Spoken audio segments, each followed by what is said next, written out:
படைத்தான் இறைவன் உனையே, மலைத்தான் உடனே அவனே.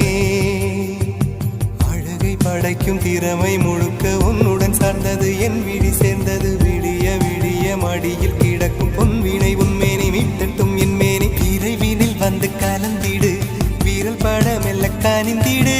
உடல் மட்டும் இங்கு கிடக்குது, உடன் வந்து நீயும் உயிர் கொடு. பல்லவன் சிற்பிகள் அன்று பண்ணிய சிற்பத்தில் ஒன்று